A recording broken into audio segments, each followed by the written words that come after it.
While other teams are dealing with absences and drama, the Eagles wrapped up minicamp in such a calm and focused way, it almost feels suspicious. No drama, no no-shows, and a few performances that even left veterans stunned. Names like Jahan Dotson, Terrace Marshall, Jalix Hunt, and Tanner McKee stood out for very different reasons. And across town, a comparison between two front offices that took opposite paths after big moments is raising eyebrows. Drop a like, what's coming might just change how you see this team. While the rest of the league is dealing with holdouts and contract drama, looking at you, TJ Watt, Trey Hendrickson, and Jalen Ramsey, the vibes in Philly, immaculate. The Eagles wrapped up their spring work with a one-and-done minicamp on Tuesday. And guess what? Every single player showed up. That's right, 100% attendance. No drama, just business. They won't be back until July 24th for training camp, but based on what we saw in these brief spring practices, oh yeah, it's time for some good old-fashioned overreactions. First up, the wide receiver room. People keep chirping about how the Birds should bring in a veteran wideout behind A.J. Brown and Devonta Smith. But honestly, no need. Jahan Dotson looks like a new man now that he's had a full offseason in Philly. Way more comfortable and confident than last year when he came over late. And how about Terrace Marshall? The former second-rounder just turned 25 and put on a show Tuesday. He flashed again after showing signs during OTAs, and while neither guy's cracking the top two spots, they give the team solid depth. Fifth receiver? That's likely Aeneas Smith, who also made noise this week. Now here's a bold one. Jalix Hunt is about to blow up. We're talking 10-sack kind of breakout. Dude's speed off the edge is no joke. He straight up embarrassed Jordan Mailata on one rep, blazing past him to chase down Jalen Hurts. Mailata saw the replay, turned to the sideline, and shouted, "What the bleep was I doing?" That tells you all you need to know. Next on the hype train, tight end Nick Muse. He's been quietly climbing the depth chart and might just force Philly to keep 4 tight ends. Even if it's only 3, he's got a legit shot to edge out guys like Harrison Bryant and Kylan Granson. Muse capped off a strong spring by snagging a laser from Kyle McCord in the red zone, barely created separation, but made it work. Then he hauled in another pass where he had to go full extension. The man's got hands and hustle, and let's not ignore backup QB Tanner McKee. The guy was dealing all spring. He hit Marshall and Aeneas Smith with pinpoint throws and even had Saquon Barkley impressed. Damn, nice throw, Tanner. That's high praise. Jalen Hurts isn't going anywhere, but McKee is absolutely starter material.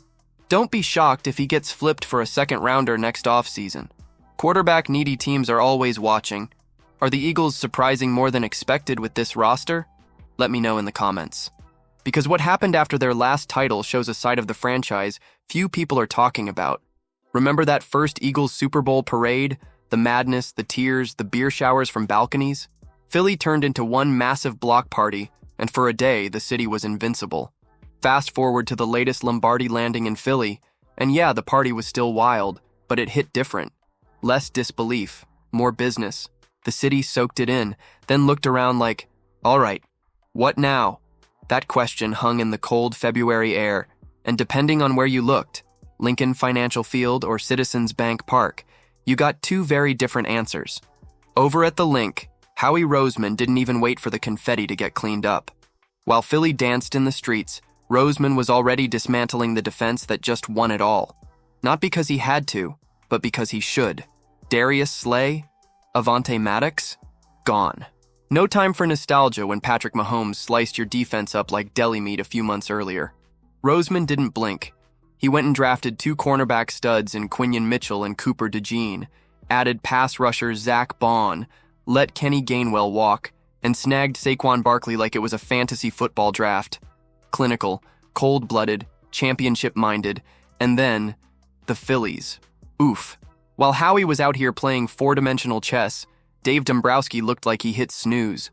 The Phillies limped out of Pittsburgh with 9 losses in 10 games, their bullpen looking like batting practice, and Harper banged up. They're leading the league in blown saves and sporting bullpen numbers that scream late September collapse. Fans begged for Jeff Hoffman back. Instead, Dombrowski handed out a flyer to Jordan Romano, whose ERA could fit on a gas station price sign. Buster Olney nailed it. You need to turn over your roster so you don't get stale. But here we are, same outfield issues, same questions, Another powerless lefty added for reasons nobody can explain. The Phillies feel like they're running it back while standing still. Meanwhile, the Eagles, they demand evolution. Roseman learned from 2017.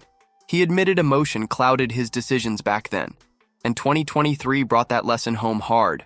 So now, he's ice cold, ruthless, real. He said goodbye to fan favorites. He stared down contract negotiations. He built a new defense, faster and hungrier. He's not chasing nostalgia, he's chasing dynasties. Dombrowski? He's stuck in Howie's 2018 nightmare, too loyal to a core that's hit its ceiling, banking on maybe instead of making moves, betting on Otto Kemp and Crawford instead of going out and grabbing firepower. It's cautious, safe, and maybe fatal, because in Philly, good enough just doesn't cut it anymore. Roseman's blueprint is clear. The bar has been raised. The Eagles want rings. The Phillies risk rust. And in a city where passion burns white hot, one front office is adapting. The other? Just hoping. The talent is showing, but it's the mindset behind the moves that really stands out. While some teams play it safe, Philly is pushing forward. If you're into the behind the scenes of a team on the rise, subscribe so you don't miss a thing.